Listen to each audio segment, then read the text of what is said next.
Hola, en esta ocasión vamos a continuar con la guía de trabajo número 4 para el curso lectivo 2021. Y en esta ocasión vamos a analizar un poquito sobre el tema de estadística. La primera actividad que aparece nos trae una situación que dice: en el 2011 el Instituto Nacional de Estadística y Censo, INEC, de nuestro país realizó el último censo poblacional y posteriormente se presentaron los resultados obtenidos en relación a aspectos de vivienda demográficos, migratorios, sociales, educativos y económicos. En el área económica se analizaron las ocupaciones y salarios de los habitantes del país. Dos de los aspectos que se consideran son el grupo ocupacional en las personas mayores de 15 años y el sueldo mensual recibido en colones. Y nos proponen ciertas actividades. Anote dos posibles respuestas en relación a la variable grupo ocupacional. ¿Qué quiere decir esto? Son posibles respuestas que esas personas entrevistadas podrían dar. Por ejemplo, un grupo ocupacional puede ser albañil, podría ser mecánico. En fin, hay una gran cantidad de ocupaciones. Usted escribe dos diferentes a estas que acabo de escribir. Anote dos posibles respuestas en relación a la variable sueldo recibido en colones. En este caso, las respuestas que se obtienen son números, posibles sueldos, qué sé yo, 250,000 colones, 320,000 colones, en fin. Observe que en las respuestas anteriores, unas corresponden a datos numéricos y otras no. Describa dos variables más que correspondan a datos numéricos y dos que no correspondan a datos numéricos. Por ejemplo, en datos numéricos, la edad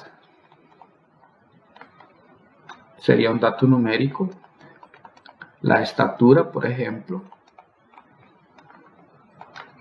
¿verdad? Cantidad de habitaciones en un hogar, dormitorios. Datos no numéricos, por ejemplo, el estado civil,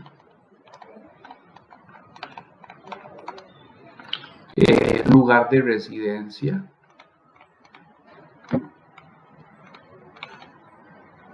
podrían ser algunos ejemplos, pero hay un montón.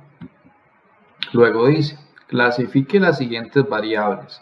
Anote si es cuantitativa o cualitativa. Bueno, los datos cuantitativos son aquellos donde la respuesta se da con datos numéricos. Y la cualitativa es cuando son cualidades. Por ejemplo, la masa en kilogramos de los miembros de una familia sería una variable tipo cuantitativa. La masa es lo que nosotros comúnmente llamamos el peso. La calificación de bueno, malo o regular del servicio de transporte de una comunidad. En este caso, las respuestas no se dan con datos numéricos. Entonces, es una variable tipo cualitativa. Muy bien, entonces, en resumen, en un estudio estadístico están presentes diferentes tipos de variables que se quieren investigar. Esos tipos de variables pueden ser cualitativa cuando hablamos de una cualidad o cuantitativa cuando hablamos de datos numéricos. Acá ustedes contestan las restantes actividades.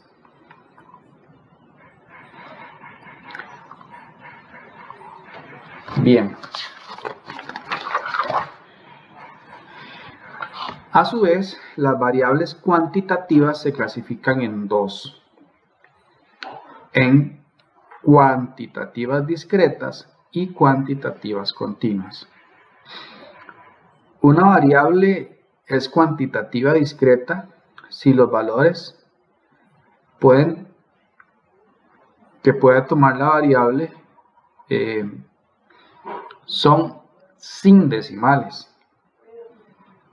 Una variable cuantitativa discreta es cuando el número es un número entero. Por ejemplo, el número de hermanos es una variable cuantitativa discreta porque no vamos a decir que usted tiene 3 hermanos y medio. No tiene sentido. Acá la respuesta sería 1 hermano, 2 hermanos, 3 hermanos, 0 hermanos, es decir, un número entero. Pero una variable cuantitativa continua sí podría aceptar decimales, como por ejemplo la estatura en metros de una persona. Una persona puede decir que mide 1.68 metros o 1.69, en fin. Ahí vemos que se usan números que no precisamente son enteros. Esto es una variable cuantitativa continua. Acá vienen algunas situaciones y debemos de clasificarlas en variables cuantitativa discreta o cuantitativa continua. Por ejemplo, la masa en gramos de 150 sandías.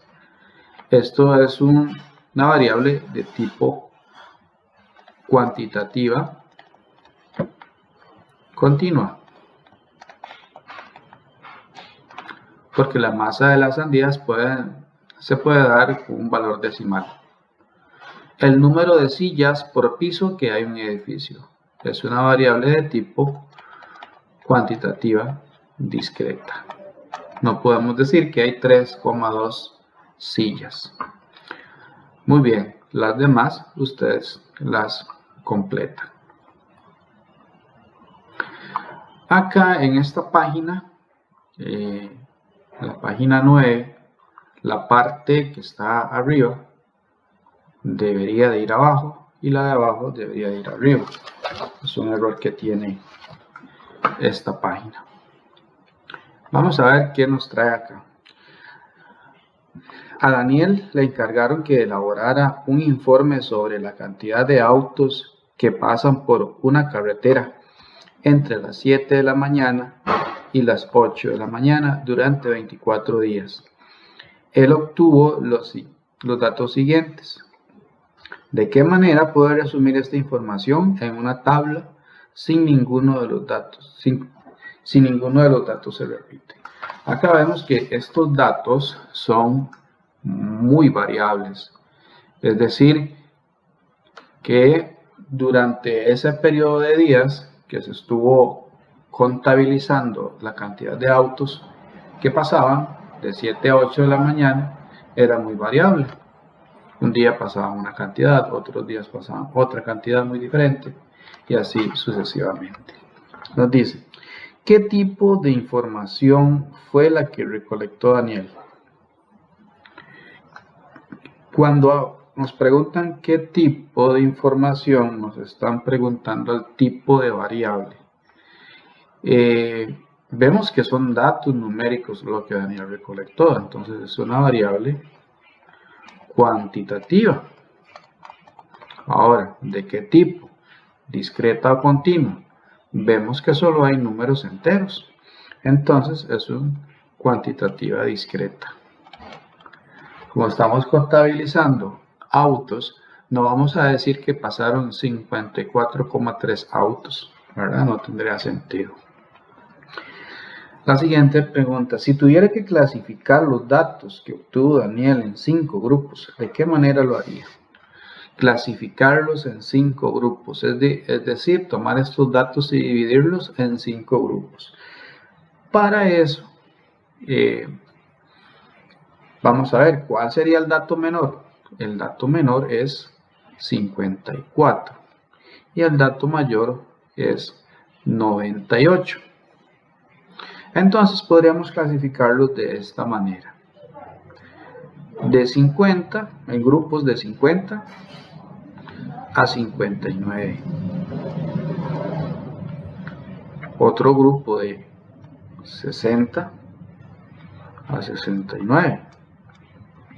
Otro grupo de 70 a 79.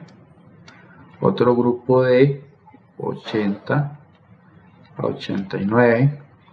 Otro grupo de 90 a 99. Entonces, de esta manera vamos a tener esta información acomodada por grupos para poder analizarla de una mejor manera. Vamos aquí arriba, dice, ¿cuántos datos tendría cada grupo? Bueno, el grupo de 50, vamos a hacerlo aquí abajo para no perder la secuencia. El grupo de 50 a 59, o sea, ¿cuántos días pasó una cantidad de autos que está entre 50 y 59? Si los vemos acá, en los datos que recolectó Daniel, hay 4 datos que están entre 50 y 59. De 60 a 69 hay 6, de 70 a 79 hay 5, de 80 a 81 hay 4 y de 90 a 99 hay 5. ¿Ok?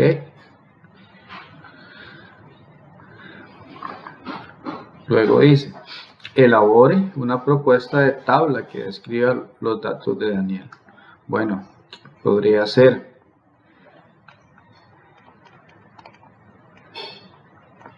cantidad de autos, vamos a hacer una tabla entre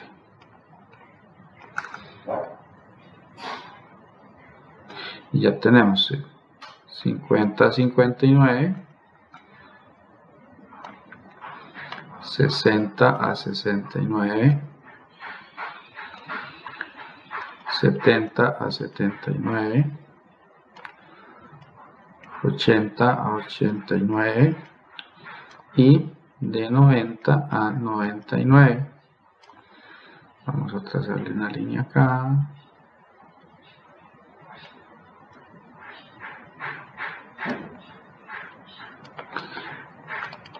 Frecuencia. ¿Qué es la frecuencia? La cantidad de veces que se repitió un dato.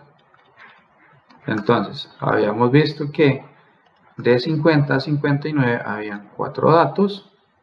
Acá habían 6, 5, 4 y 5. Entonces, de esta manera tenemos la información un poco resumida. Ok. Esta cantidad de datos, 4 más 6 más 5 más 4 más 5, tiene que dar el total de la cantidad de datos que contó Daniel. O sea, 4 más 6 son 10, 15, 19, 24 datos. Muy bien, ¿qué es lo que hemos hecho? Resumir una información para que sea más comprensible. Veamos a ver. Vamos a los conceptos, a ver qué nos quiere tratar este tema. Al organizar datos estadísticos, si los datos son muy variados o no se repiten, conviene agruparlos y construir una distribución de frecuencias para datos agrupados. Por ejemplo, para el problema de la página anterior, Daniel podría elaborar una tabla como la siguiente, agrupando los datos en clases. Se llaman clases cuando agrupamos, por ejemplo, de 50 a 59, de 60 a 69, eso se llaman clases. La frecuencia es la cantidad de veces que se repite un dato en esa clase. Para construir una distribución de frecuencias con clases se deben de dar los siguientes pasos. Aquí están los 5 pasos para clasificar o para elaborar una distribución de frecuencias. 1. Se calcula el rango, que es el valor que se obtiene al restar el dato menor del dato mayor. En este caso anterior, el dato mayor es 98 y el menor es 54.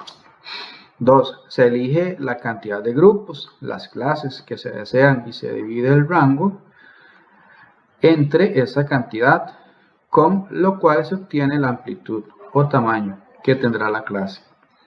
Se definen los límites de la clase de manera que todos tengan la misma amplitud. 4. Se realiza el conteo de las frecuencias absolutas y luego se calculan las frecuencias relativas. 5. Si es necesario, se calculan las marcas de clase. Para esto, se suman el límite inferior y el superior y se dividen entre 2. Vamos a poner en práctica lo que acabamos de leer. Ejemplo, elaborar una distribución de frecuencias para representar los datos siguientes. Y tenemos masa en kilogramos de los niños atendidos en una clínica. Son datos muy variados porque todos los niños pesan diferente. Cuesta mucho que un niño y otro pesen lo mismo. Entonces, se calcula el rango. El rango, recuerden, es al dato mayor, se le resta el dato menor. 25 menos 2, ¿por qué 25? Porque 25 es el dato de esta tabla mayor, ¿ok? Y el 2 es el dato menor. 25 es mayor, 2 es menor, se restan y nos da 23. ¿Qué hacemos ahora con este 23, que es el rango? Se determina la amplitud de la clase. En este caso serán 6 clases. Entonces 23 lo dividimos entre 6 y nos da 3.8.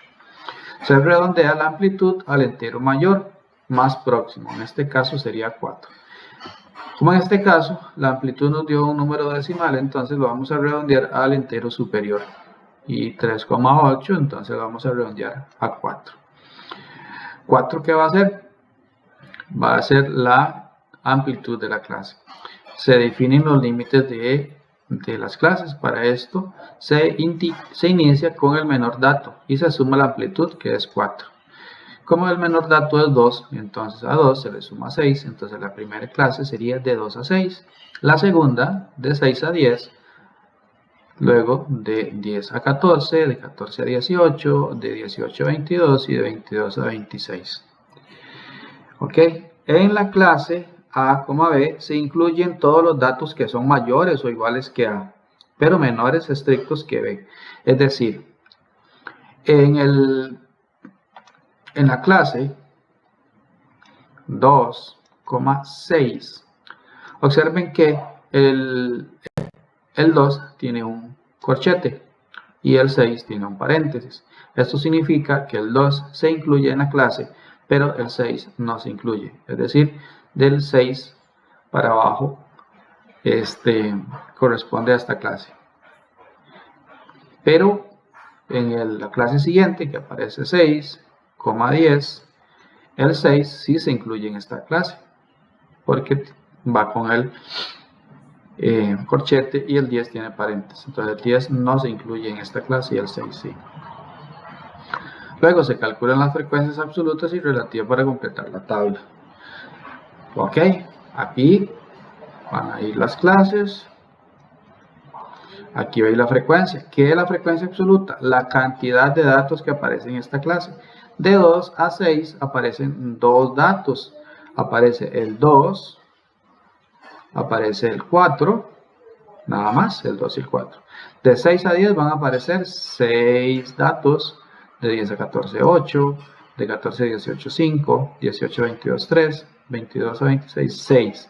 Esta es la frecuencia con la que aparecen los datos en cada clase. Al sumar la frecuencia, tienen que darnos la cantidad de datos que se recolectó, que en este caso son 30 datos. Acá. Muy bien, la frecuencia relativa. ¿Cómo se calcula la frecuencia relativa? Por ejemplo, ¿cómo se obtuvo este 0,07? De esta manera. La frecuencia relativa se calcula dividiendo la frecuencia absoluta entre el número de datos, que es 30, y 2 dividido entre 30 da 0,07. ok, ahora, ¿cómo se obtiene la marca de la clase? La marca de la clase se obtiene sumando los límites de la clase. ¿Cuáles son los límites? En la primera clase es 2, más 6. Esto da 8. Y 8 dividido entre 2 es 4. Por lo tanto, la marca de la clase es 4. Y así se hace con todos los demás. Muy bien. Dice, resuelve las siguientes actividades. Estaturas en centímetros de 40 estudiantes de 9º grado. Estos datos acá recolectados corresponden a las estaturas de estudiantes de 9º grado. Muy bien, vamos a calcular el rango. Entonces, nos fijamos a ver cuál es el dato mayor. Y observamos que el dato mayor en esos datos es el 172. Y el dato menor es 142. Entonces resto. Y esto nos va a dar 30. ¿Ok? 30. 30 es el rango de la clase. Vamos a determinar la amplitud de clase si se definen 10 clases. Como quiero hacer 10 clases, entonces el rango lo divido entre 10 y esto me va a dar 3. Por lo tanto, ahí tengo la amplitud de la clase. Acá, entonces como el dato menor es 142, voy a empezar 142, le sumo 3, entonces son 145, ¿verdad? Porque la clase tiene una amplitud de 3, entonces al límite inferior le sumo 3 para que me dé el límite superior. ¿Y cuál sería la marca de la clase? Pues tengo que sumar 142 más 145 y esto dividirlo entre 2, que es igual a 143.5. Esta es la marca de la clase. De igual forma, acá sería 145, le sumo 3, 148, y la marca de la clase sería 146.5. Muy bien, así voy completando todos estos datos de acá. Aquí iría 148, 151, ¿verdad? 151, 154, acá 154, 157, en fin, ahí vamos completando. Ya saben cómo se hace la marca de la clase, los límites de la clase. Ok. Una vez que tienen esto listo, vienen y completan la tabla. Estatura. Bueno, vamos a escribir las clases. 142, 145. Ahora, nos piden la frecuencia absoluta. La frecuencia absoluta. Tengo que ir a ver cuántos datos aparecen entre 142 y 145. Y nos vamos a los datos acá. 142 hasta 145 hay dos datos. ¿Ok? Hay dos datos. La frecuencia relativa. ¿Cómo era que calculaba la frecuencia relativa? 2 dividido entre el total de datos. ¿Cuál va a ser el total de datos? 1, 2, 3, 4, 5. 1, 2, 3, 4, 5, 6, 7, 8. O sea, hay 5 por 8 datos. Hay 40 datos. Dividido entre 40. Esto es igual a 0,05. Y la marca de la clase ya la habíamos calculado aquí, que es 143.5. Y así hay que ir haciendo con las demás clases. ¿Cuál era la clase que sigue? Es 145, a 148. Y reviso en la totalidad de los datos cuántos hay entre 145 y 148 y hay un dato solamente. La frecuencia relativa ya saben cómo sacarla. Esto da 0,03. La marca de la clase ya la habíamos calculado, 146.5. Y de esta manera ustedes van completando esta tabla. Recuerden que la suma de la frecuencia absoluta tiene que dar el total de datos que ya contabilizamos, que son 40. ¿Ok? Cuando tienen esta tabla llena, entonces ya pueden venir a contestar estas preguntas de acá. Por ejemplo, ¿en cuál clase se ubica la menor cantidad de estudiantes? Entonces, una vez que tienen la tabla completa, se fijan en la frecuencia absoluta, la que tiene menos cantidad de estudiantes. Entonces escriben acá la clase. En este caso va a ser esta clase, porque solamente tiene un estudiante. Entonces aquí escribiría 145,148. En la otra pregunta, ¿en cuál clase se ubica la mayor cantidad de estudiantes? Cuando tienen la tabla completa se van a dar cuenta cuál es esa clase. Y así sucesivamente. Bueno, y de esta forma tendríamos lo que es la parte de estadística. En otro video vamos a analizar la última parte de esta guía. Espero que les haya servido de algo. Usted puede pausar o retroceder el video cuando algo no le queda bien claro. Nos vemos.